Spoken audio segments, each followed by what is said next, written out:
Thanks everyone for joining us.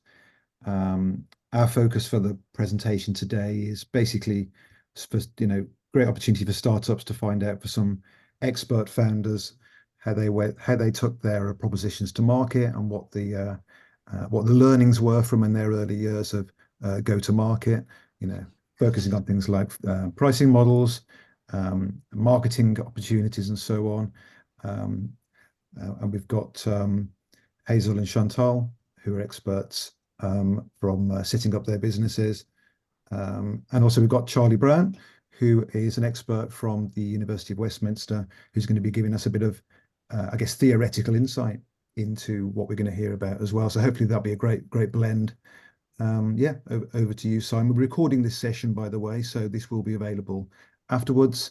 And yeah, over to you, Simon. Okay, thank you, Matt. Thank you, everyone, and really appreciate you giving up your time in the middle of the day.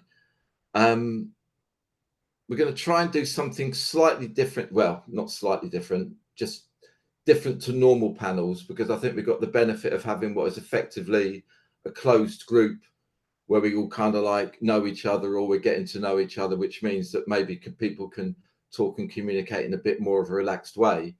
And when Matt asked me to put this together, I was reflecting on my experience in panels and educational type events, and they tend to fluctuate between a lot of theory that I struggle to get my head around and understand how I'm going to put it in practice, and then a lot of great anecdotes that mean that I like the people and they've had a bit of an adventure, and I'm really pleased for them that they've been successful, and aren't their failures a little bit like my failures. And I find it very rare to kind of try and get the blend. So we're going to try, and we've got some great, really interesting people. I'm going to ask them to introduce themselves in a minute. But we're going to try and run it. I woke up this morning thinking, oh yeah, you're doing The Big Short. That's what you're doing. So we've got some questions that we're going to talk to the panelists about. We're going to ask them about who they are, what their business is, what's their business model. We're going to ask about how their business changed as their client base grew. What changes did they have to make to their product, their pricing, and their approach to the market. We're then going to look at revenue against upfront investment. How do you handle this challenge? And then finally, we're just going to ask them, if they had their time over again, what would they do differently? But after each of those sections, I've asked Charlie if he'll come and provide some frameworks and some of the sort of like the theories and things that you need to think about if you're facing some of these challenges. Because I'm much like a lot of you, an operator, a sales guy, an entrepreneur, a business person, kind of like multifaceted thing.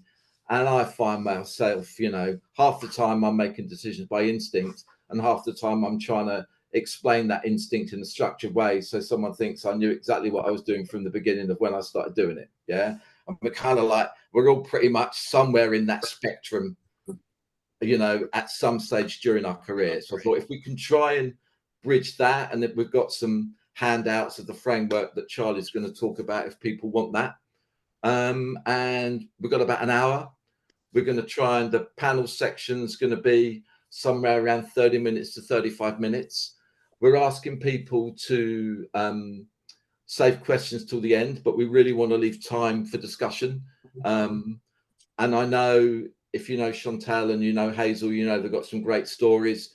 Most of you won't have met Charlie before. He's got loads of great stories. We first worked together 30 years ago in the early days of new media. So he's seen the journey for a long time now. And then we'll open up to questions. We're going to ask you to use the little hand button in Zoom to ask a question, and then away we go. We have no fire drill or anything, do we? Because we're all at home. So we've got no other admin apart from that. So could you please, if I go from left to right as I see it, Chantal, Charlie, and Hazel, could you please just introduce yourselves?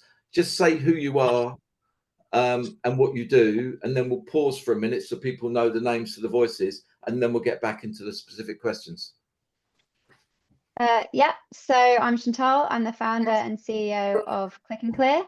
We're a music rights, tech and licensing company servicing choreographed sports like dance, gymnastics, figure skating, cheerleading, and so on. Is that good, Simon? Yeah, that's brilliant. Yeah, totally. I'm Charlie Brown. I've worked in the media and content industries for about 40 years now. And over the last 20 years, I've set up a number of master's programs in China and in the UK for the University of Westminster. And that's where I live these days. Awesome. We're in a different order on my screen. So are you? Oh, sorry. Going left to right. I was like, I don't know when it's my turn, if I'm honest. But thank you so much for having me, everybody. I'm Hazel Savage. I was the CEO and co-founder of a music AI startup called Musiio. I sold that company to SoundCloud in 2022, which is where I currently work. So I'm currently the Vice President of Music Intelligence at SoundCloud. And excited to be on this panel today. I love the nitty-gritty when it comes to startups, because when you are founding your own company, you kind of are the head of sales, you are the head of marketing, you are the chief revenue officer as well. So yeah, really apt conversation today. Great to be here. Yeah, and I've encouraged both Chantal and Hazel just tell their stories, because if you've met them before, you know their stories are brilliant. If you haven't met them before, you're going to find out they're brilliant. And if you heard them before, hopefully we can tease out some more nuggets from the questions that you wanted to ask them when you met them first time. So if you could kind of like, starting with Hazel, if you could just explain your business, why you started it, what your revenue was, what your business model was, just talk about it from that sort of abstract perspective. That'd be really great.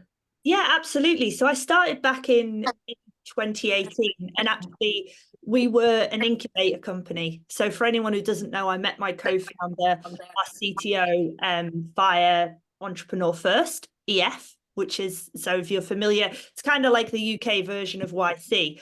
But I actually did the cohort in Singapore, just to, keep you all guessing. So we started at an incubator, and really it was a question of myself and my co-founder coming together. And when people ask us how we came up with the idea, and I've still got the exact notebook in my office upstairs, I basically wrote down like the 10 worst things about the music industry, like the top 10 things that had frustrated me in every single job I'd ever had working in the industry, from major streaming services to record labels. And I then read them out to my co-founder, who was an AI developer with 10 plus years experience, and we said, which of these have a technical solution? And we sort of, the problem that we actually jumped on solving was, I remember back in the day working at HMV record store, putting the CDs on the shelves on a Sunday night ready for Monday morning. On an average week, 5 or 6 CD singles, very manageable amount of music. And I think that same week in 2018, a press release had come out from Spotify saying they have 60,000 tracks a day added to the platform. So I said, there's one of the problems. Like, the music has grown exponentially, but the tech and the industry hasn't. And I always say as well, number 6 on the list was just people are assholes. And when I read that out to my co-founder, he was like, there is no AI solution for this yet. So maybe that's going to be my second business. We will see. And the business model of Musiio, what was the actual business model? How did you, what did people pay for, and what did you have to do to get them to pay for it at a really base level? Great question. And actually, we did struggle with this initially a lot in the beginning, because as an AI company, a traditional SaaS model is not necessarily 100% the right fit. There's a really good article on the Andreessen and Horowitz blog about what this, it's a sort of a hybrid of SaaS and enterprise, specifically for AI technologies, because you can't just throw it up on a website and say it's $5 a month and as many people as they want can buy it. It's usually too complicated a product if AI is involved to do that. But it's also not, we weren't going into, Microsoft's headquarters and quoting them $5 million for the year for a custom build. It's somewhere in between. So it's kind of AI enterprise SaaS is almost a new emerging category of its own, if you sort of believe the VC blogs that you read. And that's where we ended up. But essentially our product is, at its core, it's an API. We deliver tags, we deliver metadata to anyone with a large music catalog. So if you're a sync company with 50,000 songs. If you're a SoundCloud with 345 million songs and you want to buy our data, you buy it via our API, and we price it on a per track basis. So it's volume-based pricing. And so I'm kind of jumping to the punchline there with the volume-based pricing. And no, that's fine. But what does it do? What does it do? So the AI, the API, what does it actually do for the people who buy it? So if you just had one song, for example, Simon, we'd be able to tell you the key, the BPM, the genre, Right. the mood, whether auto-tune's been used, how good the recording quality is, how good the song actually is, and about 20 to 30 pieces of metadata about that track that are everything other than what it's called and who's performing it. And in there, so in SoundCloud's workflow, where would that sit? Where would that sit in there? As a user of SoundCloud, you wouldn't see it. Yeah. So we're B2B, we're in the back end with all of our clients I work for. And I've always said as well, we still have all our clients. About 70% of them we're not allowed to talk about. They would like you to think that they built this technology on their own. But we are there operating in the background of, you know, some great companies that we can talk about: BMG, Epidemic Sound, SoundCloud. We're a big customer before they acquired us. And essentially, we're tagging their audio in the background so they can create better playlists, create search experiences, etc., etc. Are you doing copyright infringement at the same time, or is that's?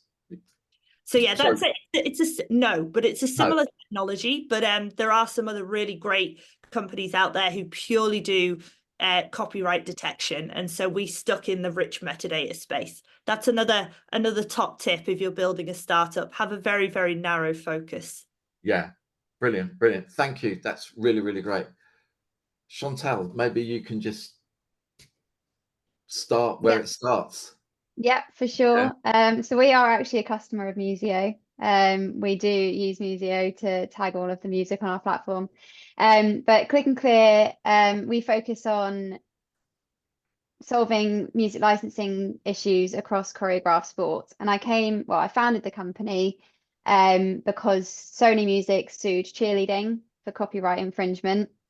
I was a world champion cheerleader. It's my uniform in the background there with some of my medals.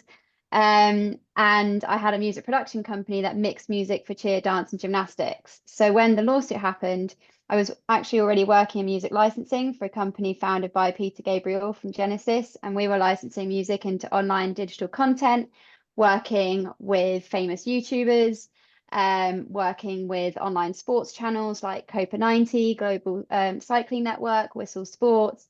But when the lawsuit happened in cheerleading, the company I was working for went into administration, and I found myself out of a job with nothing to do.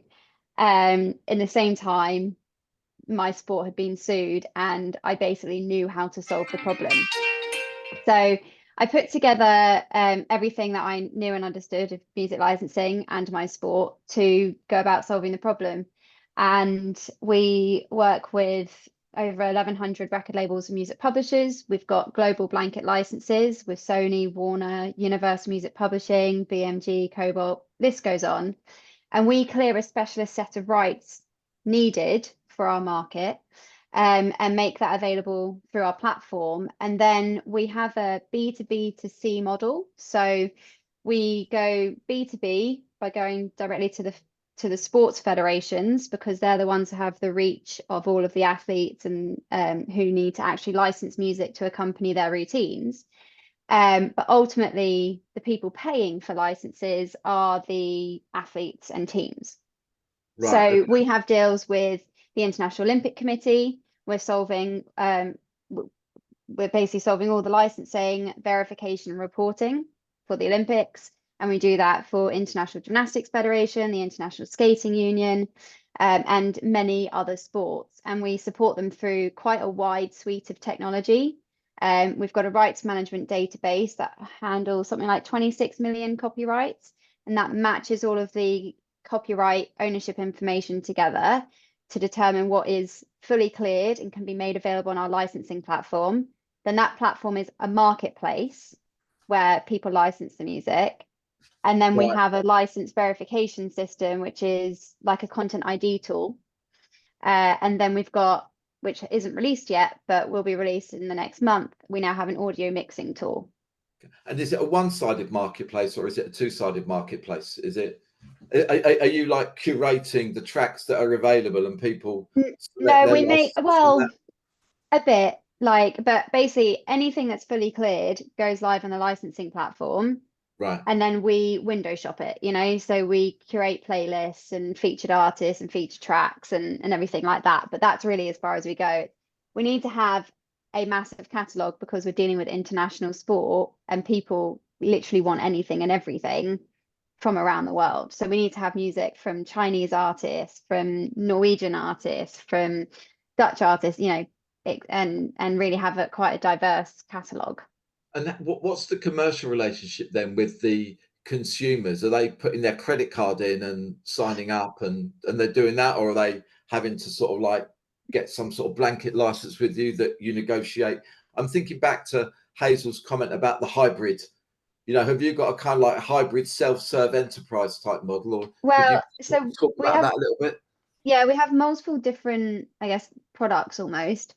So the athletes who are licensing the music to accompany their routines just pay a per track fee for the license. So it's like $10 to $25 per track per year for 1 year's use. Right. They pay by card or bank transfer or whatever. Then we work with the sports federations who may film the competition that contains the music and want to put that on live stream and VOD. That has a different, that's more like a blanket license model where we're like, yes, you can license the catalog of the music that is in your competition. They use our verification system to identify the songs being used at their events. And where we've got those online rights, we grant those rights and it's like a revenue share model. Okay. So it's not a flat fee. It's based on how much revenue they have coming in and kind of pooling the revenue, kind of more similar to Spotify, Netflix, and how digital licensing works. Then we've got Mixmate, our audio mixing tool, which is actually a free service, but we are charging on export if they want to master it and are collaborating with a third party to do the AI mastering of the music, where they then pay a fee and we take a cut of that. And the bit with the sports federation, is that like, do they have to, do the consumers have to submit the tracks and they get a license for the tracks? Or, I mean, I have no idea. Do you have a box that's listening to what's being played and then that goes up to you? How does that work? Ideally, they license the music first because that avoids the least amount of disappointment from wanting to use Queen, Don't Stop Me Now, to then being told, actually, no, you can't. And the publisher is explicitly saying, no, you can't. So they license music first. Then when they go to competition like the Olympics, which is happening in a couple of months, so those athletes submit their music into our system as required by the Olympics. Right, okay. And then our system checks if they actually did get the license. And if they didn't, we kind of, it's like an additional sale through where if they don't have the license, but it's in our platform, then their pop-up comes up for them to then license it. Right, okay. So we're trying to prevent copyright infringement from happening and switch a completely unlicensed market into a licensed market through the help of the federations who are incentivized to do this because they've been sued for infringement. Is that is all of that an accounting nightmare? Just it sounds to me like must have like it's complex, you know, but the tech does a lot of the work. So it sounds more complex, I think, than what it is on the surface. You know, for the athletes, they just license music and submit their music and information and then act on that. For the federations, they implement a tool to help them eliminate their legal risk. And as a byproduct, it helps them secure the online rights and also does all of the Q sheet reporting. Okay, got it. Brilliant. Yeah, that was fantastic. So it keeps it simple for them. Yeah, thank you so much. So I'm going to try and. Well, Simon, I'd like to sort of like start before I say anything with a question for both of you. Could you say a little bit about how your business models actually evolved and how they came into being? I mean, was it something that was very, very clear and very, very settled at the beginning, or did your business models and revenue models evolve over time? I'm just interested to know how that worked. It definitely evolved. I think, you know, not so much a hard pivot, but more of a sort of a going with the current to figure out, in a lot of cases, you know, what people will willingly pay. And you know, one example with Musiio would be, you know, we allow you to say have every single tag that we do, the mood, the genre, the key, the BPM. And I think we do that for around 7 cents per track. Our pricing's on the website. But then we ended up offering a sort of a sort of more of a pick and choose menu. So at first we just thought, call it 7 cents a track, everyone can get everything. But then we found a lot of companies would have the use case where they literally only need our technology to identify if something is music or not. Is it spoken word or is it music? And then they're paying the full 7 cents to get all of this other information that they don't require. So if they literally just need to know whether it's music or not, we can charge 1 cent for that per API call. So figuring out how to distill it down. And then it was so our tagging product wasn't too difficult because we could figure out the cost that it actually takes us to deliver it as a product, and then figure out what our markup should be. And, you know, it made sense, as well as my co-founder walked me through it, that, you know, actually to deliver all tags has to call more of the AI nodes than if you just deliver one of them. So therefore we can do it at a cheaper cost. It's not that it costs the same whatever and we just charge more because there's more information. You can do it based on a sort of a multiple of what it actually costs you as a business to deliver. So figuring out these things as we went, figuring out what it was costing us, and then how we could deliver it, and then also responding to the client inquiries as they say, you know, actually we literally only want BPM. What does that look like? So not so much a full pivot, but kind of figuring out what the clients wanted as we went, and then having to adjust based on that. So it's an iterative process, really. Yeah. And also, but always making sure as well that you're not screwing over the previous customers that you've already onboarded. So, you know, you can always discount, but you can't sort of offer a client something for, say, 1 cent a track, figure out you're not making any profit, and then start saying it's 9 cents per track moving forward, because then either people will look back at your first customer and go, but how come they got it for 1 cent? Or how come they're on such a good deal? And it's also very, very difficult, not impossible, but difficult to go back to that initial customer and say, oh, sorry, we only charged you 1 cent a track. It's actually going to cost a lot more than that. All of these things will damage your reputation as a business and as a business person. So it's really important to try and get it as correct as possible from the off. I'd like to come back to that point actually and focus on that on the next section, because that's a challenge that I think that we all face. Sorry, Chantal, Charlie was asking you the same question. Yeah, no worries. I can keep it short. Like No, Hazel, it's all good. it's all an good. iterative. It's a particular bit on, oh my God, we're not charging that person enough, or will they ever find out that we're charging this new person less? That dilemma I'd like to get into a little bit. For sure. Yeah.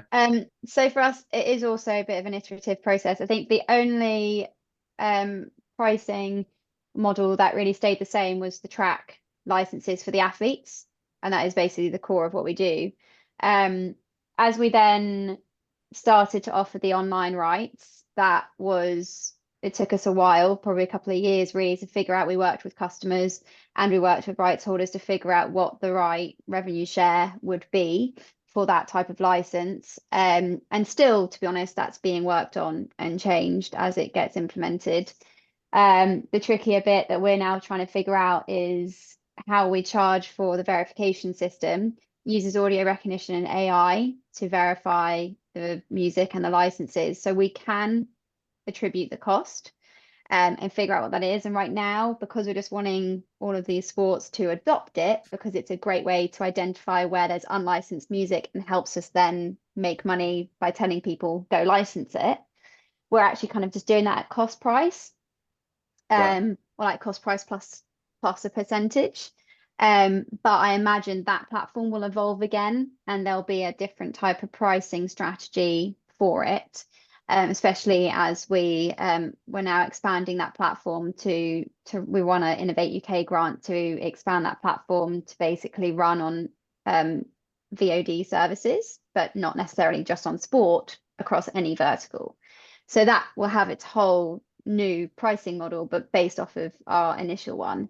And then the Mixmate was fairly simple, and that hasn't been implemented yet, so I can't tell you any feedback on that one. Thank you. Do you want to go anywhere in particular, Charlie, or? No. I'll just I'll start in broad terms. I mean, I'm going to be bringing things down to some sort of like basics really here, and sort of like stating some general principles. I think one of the things I wanted to say was this point about approaching the development of business models, value propositions, go-to-market strategy, and pricing.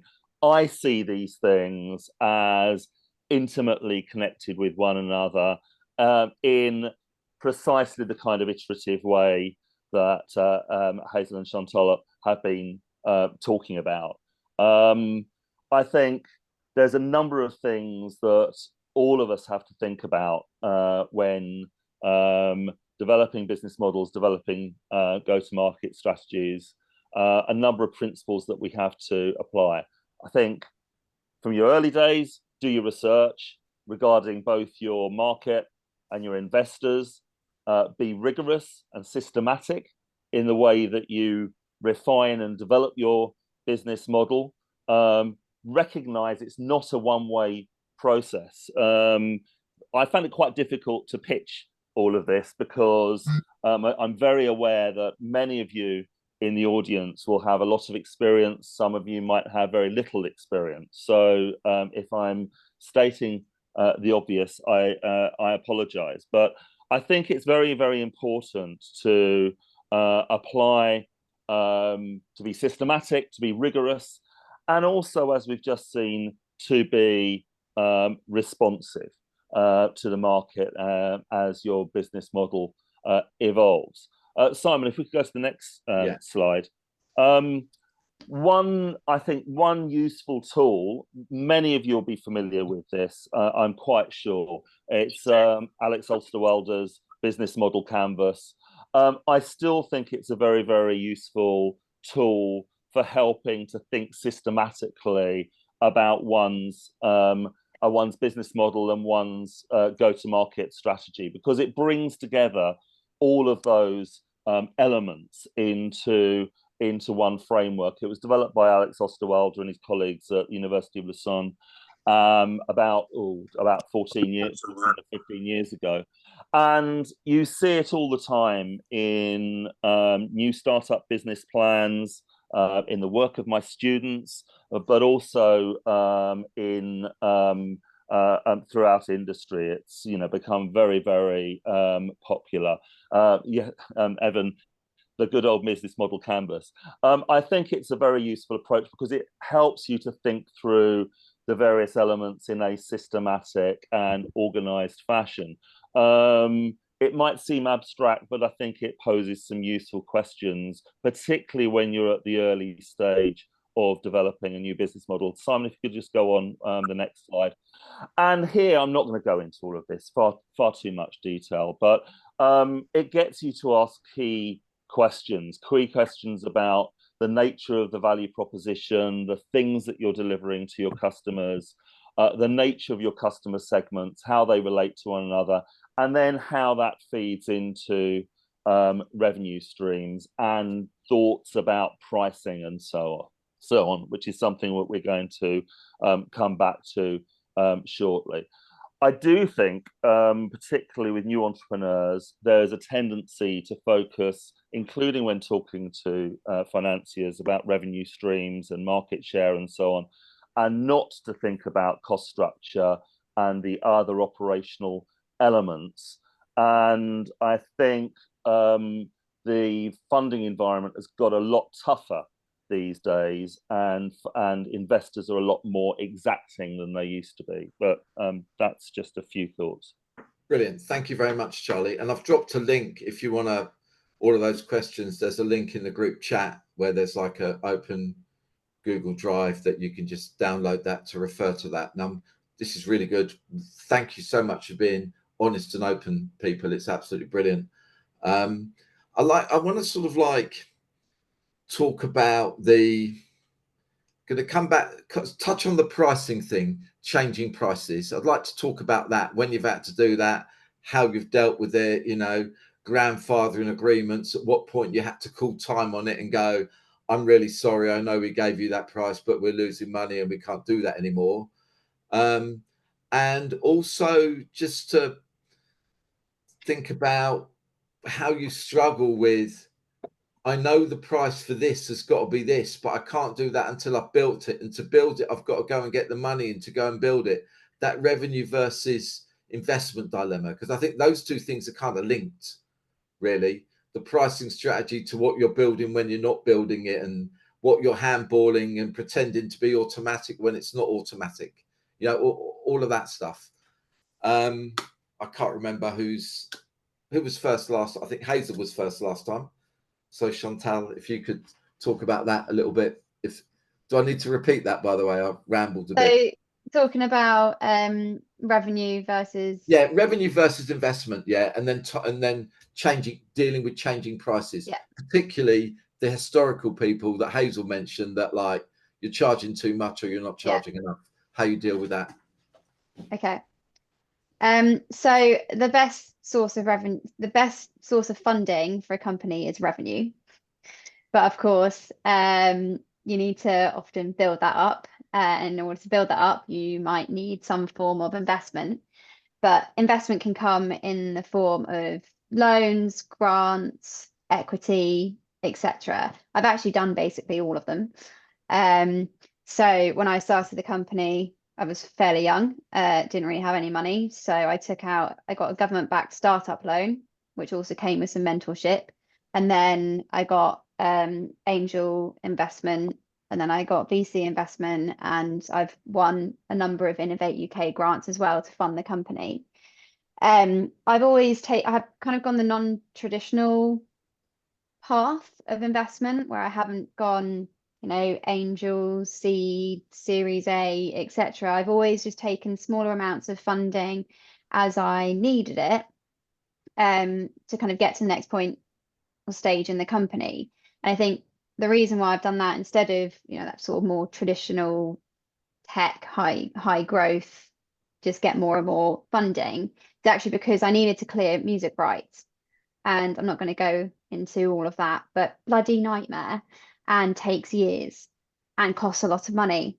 So if I went and got over £1 million investment the very first time just to build the tech, those investors would be expecting a much bigger return, and I'd still be negotiating my agreements with my rights holders. So I have had to kind of take a different path when it comes to investment. It's frustrating, but I think ultimately I've ended up in a much better place, and I still own the majority of the company. And so it's helped me protect against dilution and also protect my existing investors against dilution. And now we're at a really, really exciting time in the company, at that sort of tipping point where we could probably go out for a much bigger raise and start to grow the company a lot faster, because we have all of those deals kind of under our belt on both the music side and the sports side. And how much of a monopoly are you in your space? Have you got We're the only company. You're the only company, are you? Yeah, there's one company in the US that licenses for marching bands, and that's it. Right, okay. Fantastic. Yeah, but otherwise we have no direct competitors, and there is no other company that we know of that has linked together rights management, licensing, and license verification all in one place. Most companies will have a third-party provider offering some or all of those services. And have you had to amend your pricing? So talking about pricing, we have never amended the pricing for the athletes. Yeah. And we probably will need to at some point increase that, but because the athletes license music for a year, when they come back the next season, it will be a higher price. So I don't think we'll have the same problem as Hazel has, where you've got people with a longer term contract who, you know, is paying for that monthly fee. I think the same as with our online rights licensing as well. We can change that fee the following year, and everyone would be on that. Okay, so that's great for Hazel if you can talk about, you know, that, because deep Yeah. problem. That's it. So we went at a different path, and because I built my company in Singapore, we were exclusively VC funded. I will say, and Chantal is right, revenue is the best way to fund a business. However, if you're building a proprietary AI model, you do need to take funding up front, probably, because AI is very costly to build, it's costly to run. And we realized very early on that, building these tagging models, if we were to charge the customers what it actually cost from like build to delivery, it's a price that absolutely no one would pay. We'd be looking at charging hundreds of thousands to each and every client, which is just outside of their scope. So we sort of absorbed all the cost with the sort of first $1.2 million that we raised in seed funding. And then we were able to charge the clients what it cost to run with a markup. Yeah. Okay. And we did have a lot of competitors in the space who did it the other way. They tried to charge what it was costing them. And we still to this day get the comment, why is Musiio so much more affordable than some of our competitors?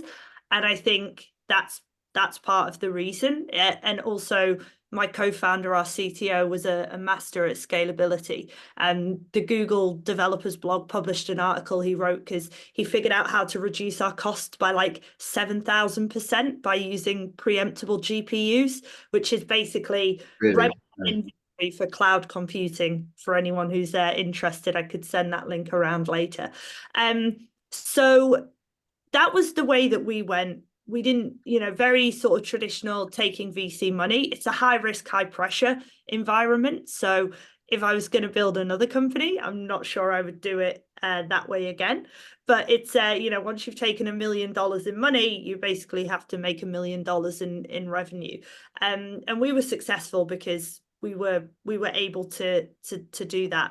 But I do think as well, when I go back to what happens if you've charged a client an amount and you've realized it's wrong, I think there's a couple of approaches. So first of all, I will say I'm offboarding a client right now who signed with us 4 years ago and is on a price that I would never agree to if someone approached me today. I've just been honoring that price for 4 years because that's the right thing to do. They signed a deal. I naively did not put an end date on the deal. That was my mistake. Right. So we're just offboarding them now. And as I say, they pay an amount per month that should probably be 5-10x in reality. We probably lose money on that deal. Sometimes you just have to take that hit because reputationally it's worse to go back to the client. I think in some cases, I would say it's more important at the negotiation phase. If I go to a client and I say, okay, our tagging is 7 cents per track, and they come back to us and go, oh, that doesn't work for us. Could you do it? Could you do every 10 tracks for 7 cents? And at that point, I would be losing money. So I then go back to that person, and I'll usually just be quite honest and I've been really transparent with clients over the years and say, look, this is how much it costs me to deliver hard cost for computing. This is how much the least I can charge you.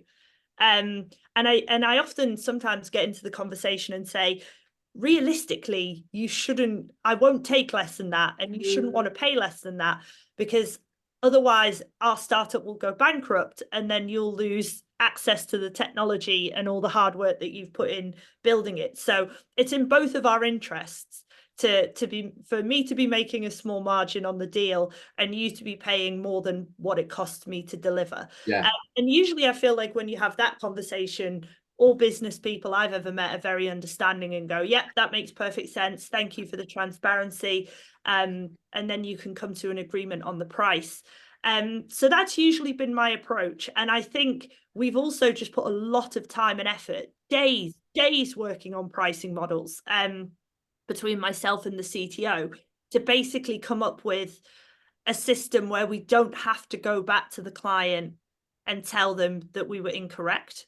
So having a good understanding of your own costs. And also there shouldn't be a Musiio client out there who, if they were discussing with other Musiio clients, would feel hard done by. And so I feel like you can do all that work up front. And then in that case, for me, that's been honoring some deals that weren't great for us. In other cases, it's been a week's worth of solid work up front to make sure that what you're charging, it doesn't mean you're going to have to your prices next week or half your prices the week after. So that's kind of been our approach. Brilliant. Could I ask a question, Simon? I mean, just to clarify, are you? I thought I heard you say that when you started off, you weren't doing cost plus, that some of your competitors were doing cost plus. So what you were sort of like looking for, sort of like a sort of penetration pricing style where you're trying to sort of like establish market presence and then revising afterwards.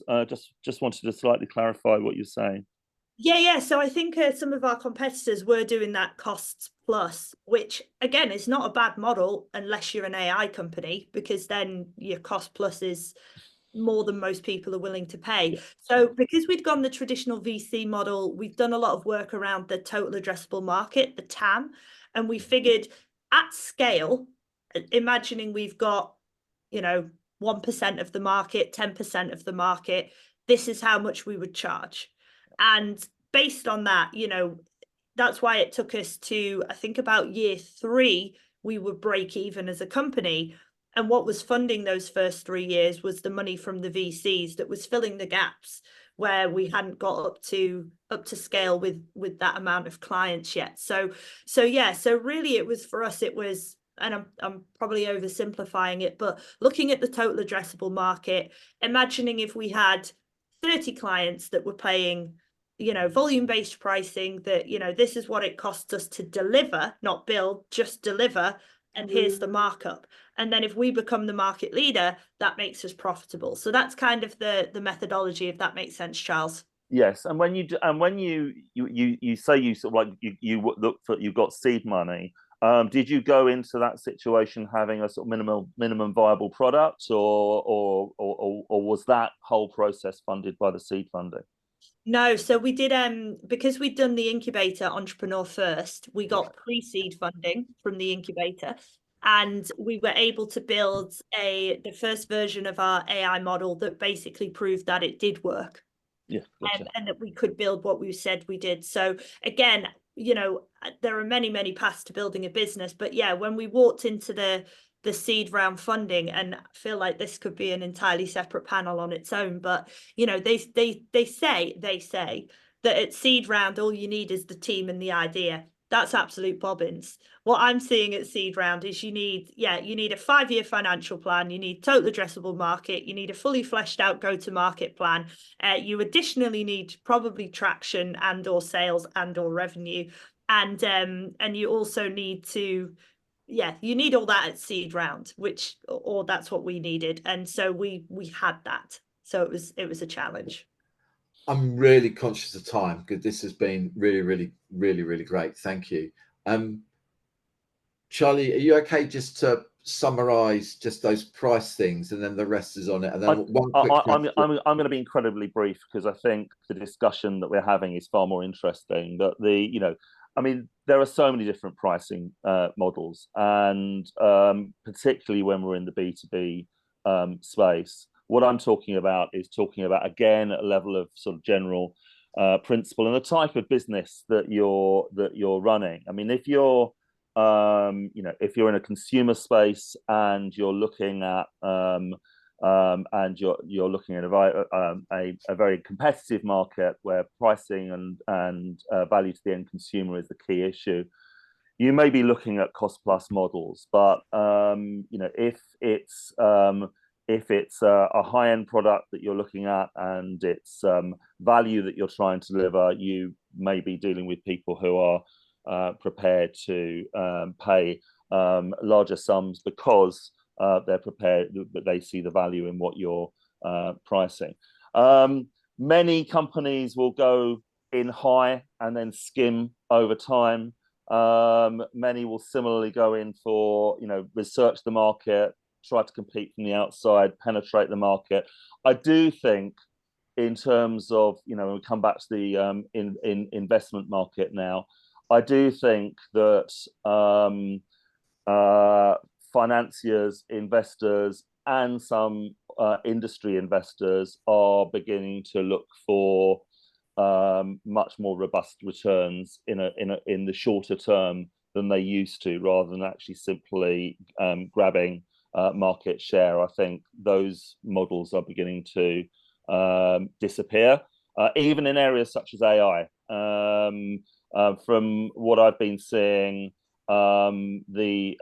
whilst there may be a lot of investors in seed stage in the industry side, from labels, for example, I think when it comes to venture capitalists, other forms of private equity, I think they're taking a lot harder look at things, because they know the sheer amount of money that has to go into projects to set them up, and the level of returns that they may be expecting. And monetization is a problem with some of those technologies and some of those business models. So those are just some basic things that I wanted to say. Charlie, thank you very much. We're going to have to draw it to a close because we really run way over the allocation of time. Chantal, Hazel, Charlie, really great session. I hope that people got a lot of value from it. We've got time for questions now. I don't think we've got hands up. We've got one question in the chat. We've probably got time for maybe 3 questions in total. We've got a thumbs up. Was that David? Was that a question, David, or was that a thumbs up? That was the best panel you've ever been to. Please invite me again. What did that was a thumbs up? Best panel I've ever been to. There you go. There you go. Thanks. That's my Uncle David there. Thank you very much. Raised hand from Chris Thackrar. Simon. Chris, hi Chris. Hey, yeah, good to see you, everyone, and yeah, thank you for taking the time to share your experiences. I'd love to know more about who were your most important first hires that really made the difference to the business outside of the co-founders, and what that experience was like for you when you sort of started to realize, yeah, we're hiring people now, this is real, and this is starting to take off. Yeah, I can jump in on that one. So we were only 15 people, 15, when we sold, which is still relatively small. And we did in our initial hiring, we would just start by going, okay, well, when there was just 2 of us, one of my main jobs was checking the output of the AI. So seeing if it had accurately categorized songs, seeing if it had accurately put playlists good orders, and that would take up a lot of time and take away from sales. So then I was like, okay, I need to hire someone to do one of those jobs.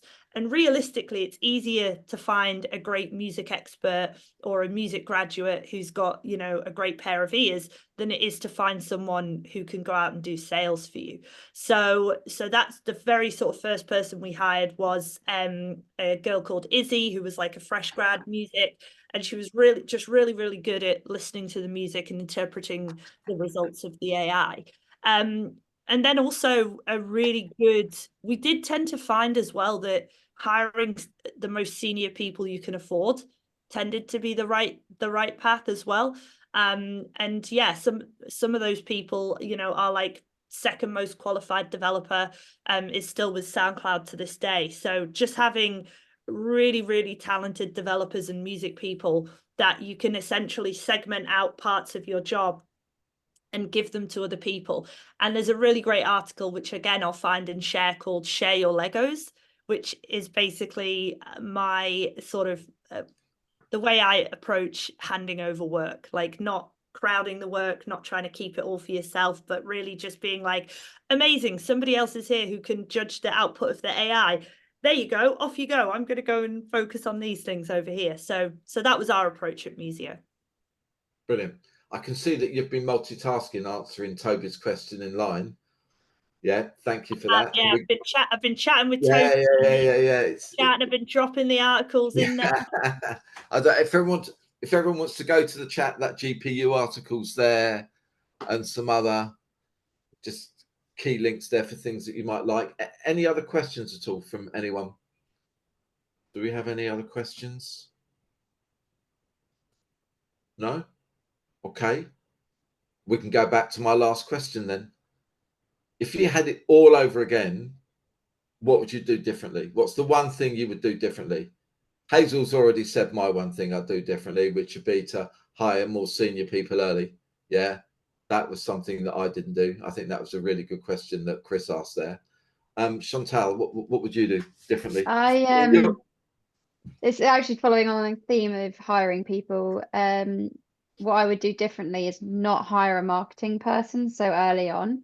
It was totally irrelevant for the company at the point in time and the biggest waste of money.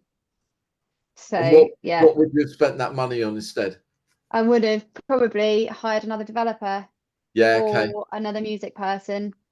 That would have had much more impact on the company at the time. And always marketing is where I lose money, and it always feels like I just hate marketing, to be honest. But I'm not a marketing kind of person. So I've always struggled in that, and so that's partly maybe why I make bad decisions there, because I don't really know what I'm doing when it comes to marketing. But also that the company that we have. It could mean you've got to spend a lot of money on a great marketer. Maybe that was well, maybe, but to be honest, we don't really need to market because it's a legal requirement. So our marketing method, it's not a traditional marketing method, and I was treating the company as if it needed a traditional marketing method, paid advertising, marketing people, emails and whatnot. We didn't need that. What we needed was people to speak to the sports federations and market through the sports federations and do education around licensing, which is exactly what we're doing.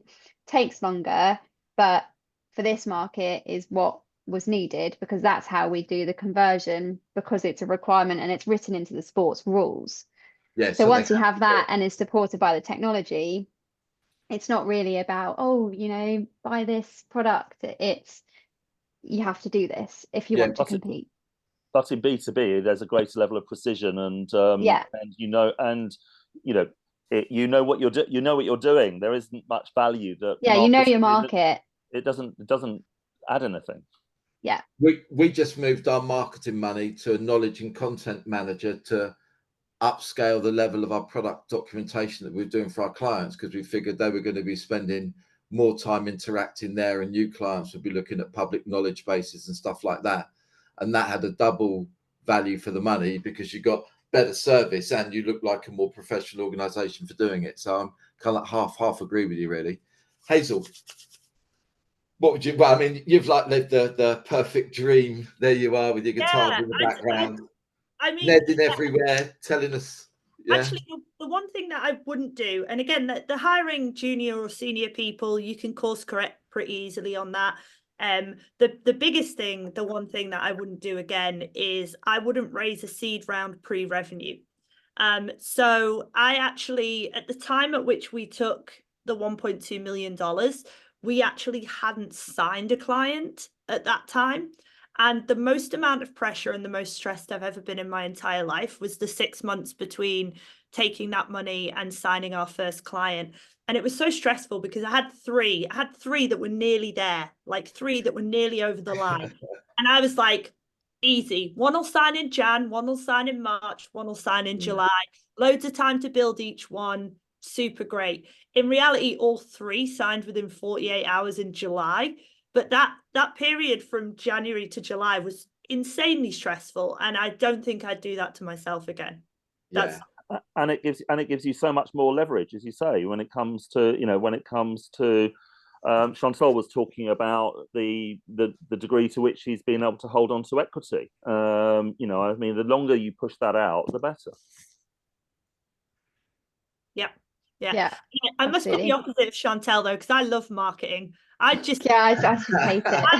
I just want to hire a different CEO so that someone else can run the company and I can just do all the marketing. That would be my dream. I don't mind creating assets and stuff like that. That creative side of marketing. Chantal, I loved your summing up of marketing, which is, just buy my product.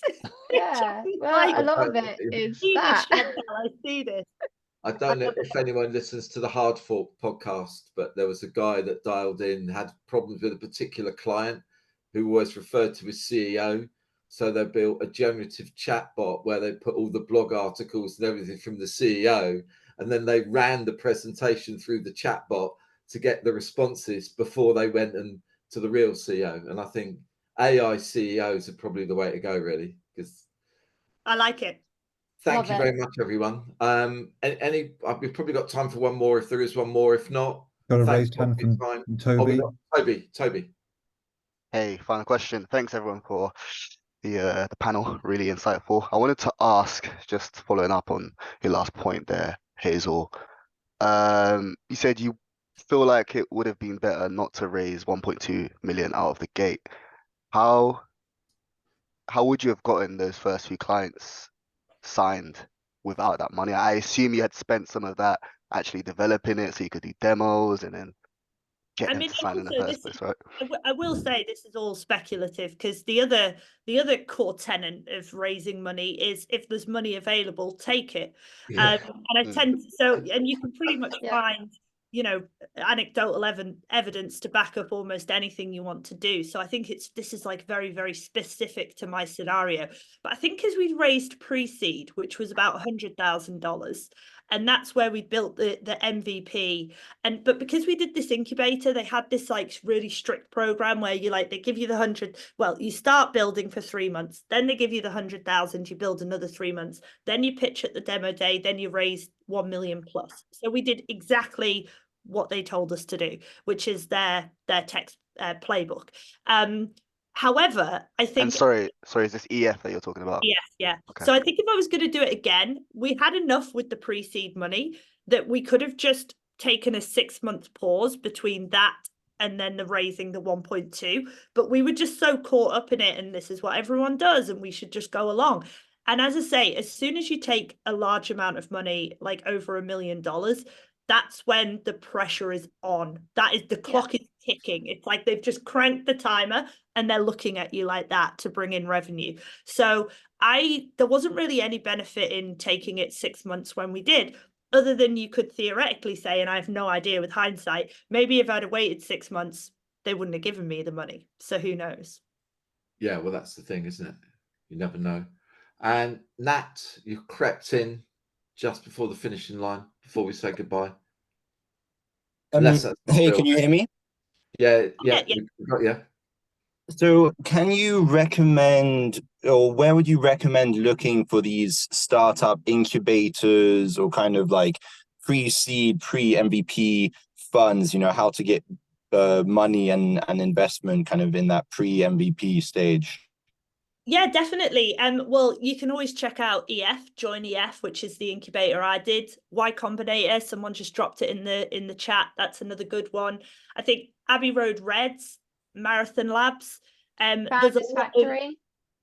Founders. There's a lot of good incubators out there, and they might give you that pre-seed money. Bethnal Green Ventures, although that is focused on social good and social enterprise.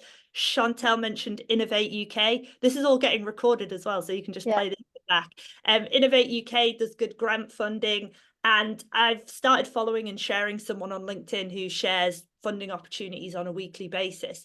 So I feel my personal take is that money is not too hard to come by in a small amount. You could also try approaching angels who do angel investing. Yeah, there are also loans. Like, we haven't really talked much about it, but it's not suitable for every business, but it might be for some part of your business at some point.